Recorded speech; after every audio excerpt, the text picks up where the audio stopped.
Olá, meu amigo, minha amiga. Estamos de volta com mais um Portal do José, nesse final de sabadão, depois de muitas situações interessantes que estão repercutindo ainda no meio político do nosso país, como, por exemplo, o julgamento que terminou ontem, no último minuto da sexta-feira, que reafirmou a inelegibilidade de Bolsonaro e Braga Neto, agora com agravante, né? Se antes a decisão no outro julgamento tinha sido por 5-2, agora ele tomou um placar de 7-0. Quando se tem uma condenação ou a reafirmação de uma posição no Tribunal Superior com essa magnitude, a chance de ter algum tipo de reexame numa Corte Superior é absolutamente nula, né? É o que acontecerá. No entanto, o inelegível aí está tentando algum tipo de respiro.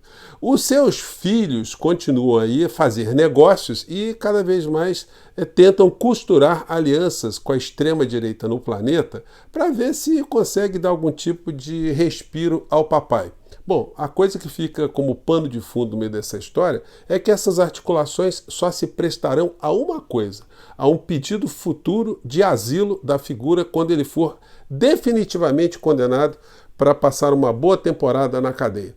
Vou conversar com vocês sobre esses assuntos e também sobre uma questão muito importante no que diz respeito à economia aqui do nosso país e a visão que os grandes veículos de comunicação passam, a coligação da extrema-direita com os grandes veículos de comunicação e essa gente toda aí que se diz patriota, né? Antes de mais nada, quero convidar você, que está chegando agora no nosso portal ainda não nos conhecia, para que você se inscreva aqui conosco, conheça também os nossos outros vídeos. Se você gostar, compartilhe, recomende, não se esqueça. Dê o seu joinha, mande seu comentário, se puder, se inscreva aqui também no nosso clube de membros. Você aqui é muito bem-vindo e muito bem-vinda. E por falar em comentários, como eu peço sempre aqui para vocês, né, eu leio os comentários aqui do nosso portal e chegam muitas pessoas ainda que são desse mundo do bolsonarismo. E é impressionante, gente, é um negócio assim... Olha, infelizmente a expressão que essas pessoas têm que escutar é essa, né? É uma situação doentia, é uma situação que beira a psicopatia. E a pessoa que está com esse tipo de enfermidade muitas vezes não enxerga, né? Não adianta você dizer que a pessoa está passando por essa situação que ela não acredita, ela não consegue concatenar. E mais do que isso, né, ela acha que é você que está com problema. E aí muitas pessoas entram aqui no nosso portal e fazem comentários do tipo, agora você vai ver, agora aconteceu isso, agora teve o Elon Musk, e agora teve a manifestação que foi muito pequena. Enfim, essas pessoas vivem retroalimentando essas ilusões e o choque para elas será muito grande quando as decisões lá do Supremo Tribunal Federal condenarem definitivamente essa turma toda que fez tanto mal ao nosso país. Bom, deixa essas pessoas aí ficarem nesse mundo paralelo, né? A gente vai entender muito depois como é que será o comportamento dessas pessoas e isso servirá para muitos estudos sociológicos, antropológicos e também para a ciência política.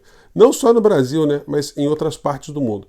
A notícia que eu comentei com vocês foi essa aqui: TSE rejeita recurso de Bolsonaro e Braga Neto contra a condenação por 7 de setembro. Comentei com vocês também essa hipocrisia dele pedir minuto de silêncio, uma pessoa que tripudiou em cima de vidas humanas que se perderam, com ele à frente, deixando de fazer as coisas que ele tinha obrigação, e mais do que isso, né, se contrapondo a tudo aquilo que a ciência mandava, enfim. Matéria em Manaus. Bolsonaro pede um minuto de silêncio para o Rio Grande do Sul e critica Lula. Isso só demonstra a capacidade, né, de falta de senso dessa criatura, a falta de humanidade dessa criatura. O seu filhote continua a viajar, né?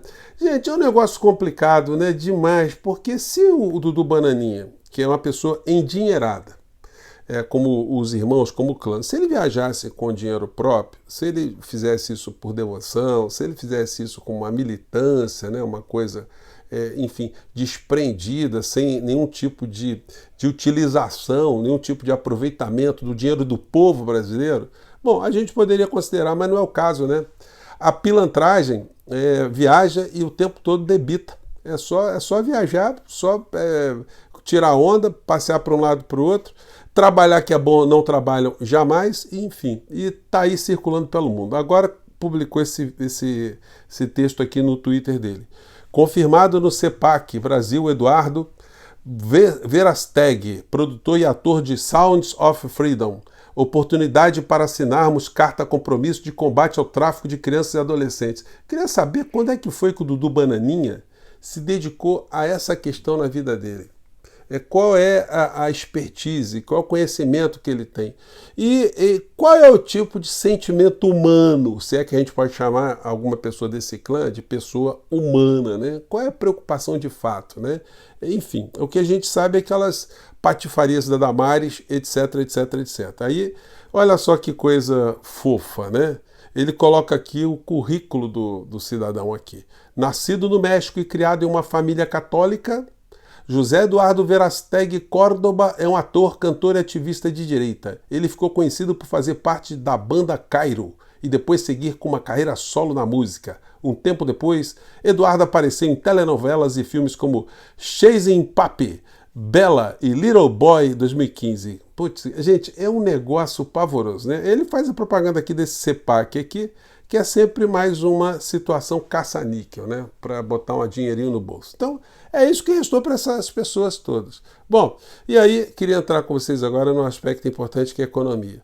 Porque com essa gente da extrema-direita, eles murchando e eles perdendo referência, porque criticar alguma coisa estrutural, eles não conseguem. Eles não conseguem falar, por exemplo, alguém dizer sobre algum erro ou algum rumo da política econômica do governo Lula, alguma orientação que está sendo proposta, sendo batalhada pelo ministro da Fazenda, o Haddad, enfim, os agentes políticos e econômicos do nosso país, eles não analisam absolutamente nada, são só futricas, né? O Brasil está virando Cuba, o Brasil vai virar Venezuela, e o Brasil isso, o Brasil aquilo, enfim, o Brasil está afundando. É só mentiras, porque quando não se tem nenhum tipo de argumento racional, o que eles fazem é retroalimentar cada vez mais essas bolhas de insanidade. E aí acontecem algumas situações que vão meio na contramão, né, do que eles ficam pregando o tempo todo, como por exemplo a percepção que se tem de fora do Brasil para as coisas que estão acontecendo aqui dentro. E essa é uma situação permanente que a gente sempre vê nos meios de comunicação há décadas. Há décadas nós somos doutrinados pelos veículos de comunicação a enxergarmos que o bom para o Brasil é aquilo que os estrangeiros fazem em relação à ótica que eles estão tendo em relação ao Brasil. Se os estrangeiros, se os grupos econômicos, se os grupos que gostam de investir e retirar dinheiro de países pobres, eles dão uma boa nota para o escravo, para o colonizado, para o empregado, para o capataz, aí ficam todos felizes. Isso já ficou uma coisa mais ou menos normalizada, né? Eu pergunto para vocês, a China, que virou o que virou, ela dependeu de investimentos estrangeiros pesados para ela se converter no que ela se converteu? Ou foi a luta do povo chinês pela sua soberania, com seus erros e acertos, mas cada vez mais tirando milhões e milhões de chineses da miséria, tirando da zona rural, do trabalho medieval, que fez com que houvesse essa transformação. A educação no Japão, nos países da Ásia e nos países que são desenvolvidos, enfim, é que determinou a emancipação, a soberania, o conhecimento e a formação, né, de novas situações nesses países. Mas aí a gente fica vendo esse tipo de vassalagem, né, de todo mundo repercutindo isso. A agência Moody's mantém nota de crédito do Brasil, mas muda a perspectiva para positiva. E eu salientei a vocês que essa agência ela vai fazendo avaliação para todo mundo, para os especuladores. A Argentina volta a ser destino de investimento estrangeiro após 10 anos fora do ranking global. E aí? Isso quer dizer o seguinte, que o receituário que eles praticam contra países como o nosso é que faz com que os rankings subam. Eu não vejo com muitos bons olhos quando essas avaliações elas começam a ganhar muita gradação positiva, né? Por incrível que pareça.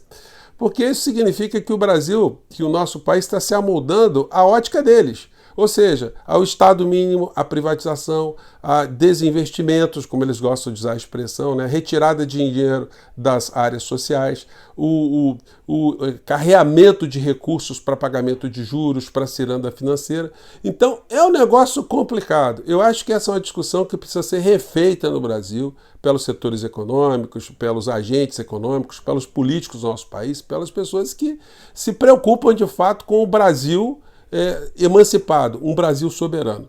Bom, o que a gente vê é que na Argentina o receituário está sendo seguido à risca, o povo argentino está sendo jogado à fome, o povo argentino está ficando cada vez mais precarizado nas relações de trabalho, os servidores públicos estão sendo escalpelados, as empresas argentinas públicas estão sendo vendidas para capitais especuladores, e aí a nota deles aumenta. Bom, aumentam, né, as notas. E aí é o seguinte, né?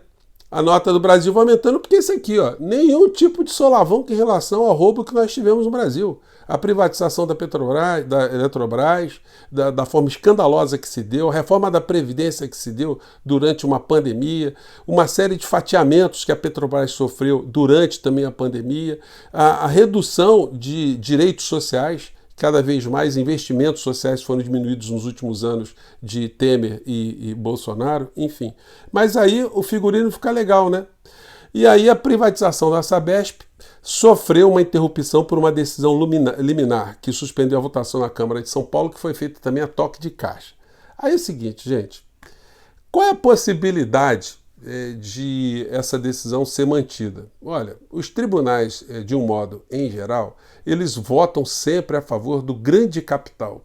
Então eu acho remotíssima a possibilidade do Tribunal de Justiça de São Paulo dar razão ao juiz de primeiro grau que enxergou ali uma série de falcatruas, para dizer o mínimo, né, de atropelos para entregar uma empresa de saneamento que pertence ao povo de São Paulo para capital estrangeiro, para capital privado, que não está preocupado com a saúde do povo de São Paulo, da cidade de São Paulo. Eles estão preocupados em arrancar dinheiro, como são todos os grupos que têm investido em saneamento básico, em energia, em combustíveis, em infraestrutura. Ninguém está fazendo algum tipo de aplicação de recursos porque está preocupado com algum aspecto humano, algum aspecto ambiental, algum aspecto planetário. Não! Só para ganhar dinheiro. E quando encontram os seus porta-vozes nos meios de comunicação e também governantes corruptos e lacaios, aí que eles deitam e rolam, né?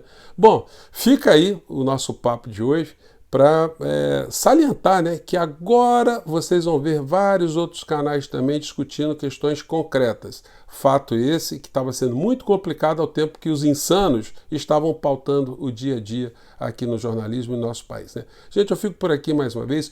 Um grande abraço e a gente se encontra no próximo Portal do José. Tchau!